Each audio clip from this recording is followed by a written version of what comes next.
Dear students, today we are going to study the drama The Merchant of Venice, written by the greatest dramatist William Shakespeare. In this video, we will discuss about first act, first scene of the drama. Let's know the background of the drama.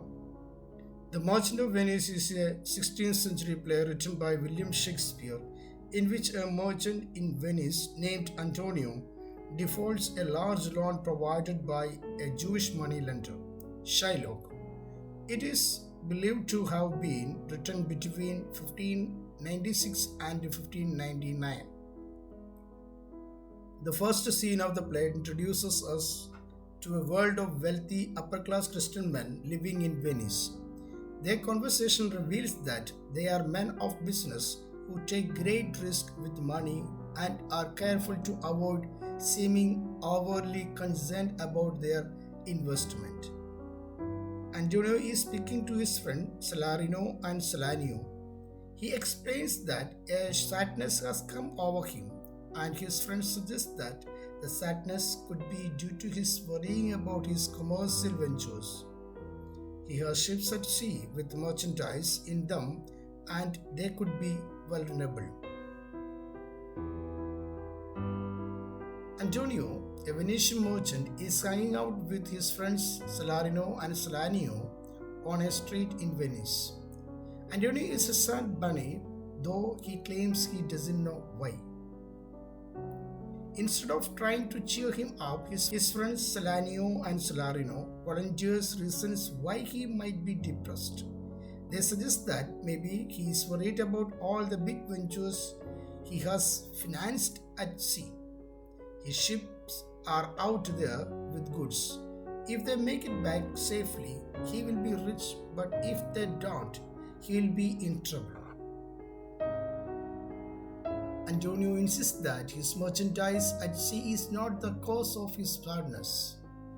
Antonio insists that his merchandise at sea is not the cause of his sadness. He has diversified his assets so no single venture can make or break his fortunes. Even if some ships fail, others are bound to make it. So he has covered, or so he thinks. Salanio isn't satisfied and suggests that Antonio might be in love. This sounds exciting, and of course we would like to hear more.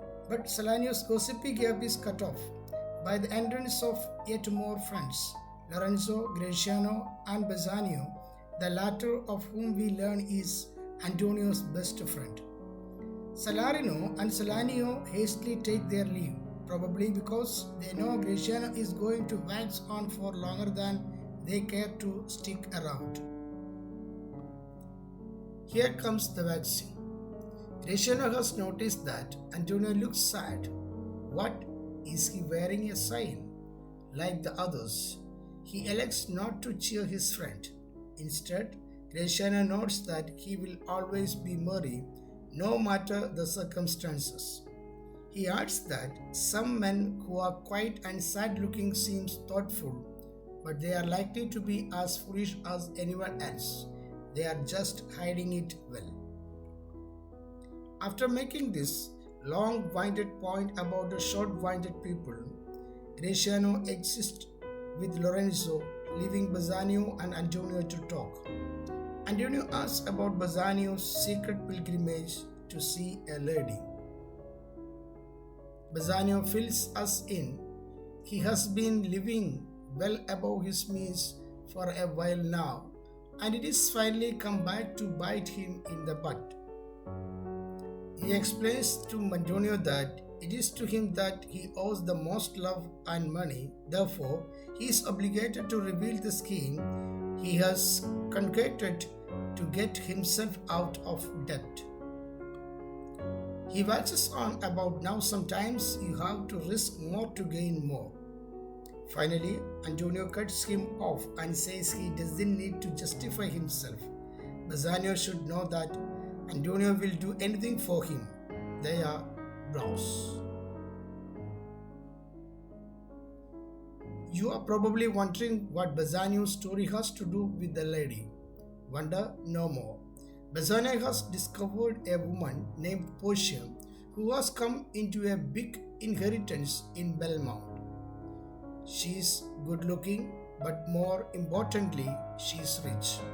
Lots of men have been trying to win her hand, and Bassanio is certain if he could only appear to be as rich or worthy as these other men, he could convince her to marry him. This would solve his debt problems nicely. Antonio supports this scheme, but unfortunately, all of his money is tied up in his sea ventures. Still, he tells Bassanio to try his hand at raising some money around Venice on credit using Antonio's good name. Antonio adds that he too will work on raising some cash. Basically, even if it means stretching his credit to the limit, he is willing to do whatever he to get Bassanio all can set up to woo Portia in Belmont. Let us go to the scene at a glance.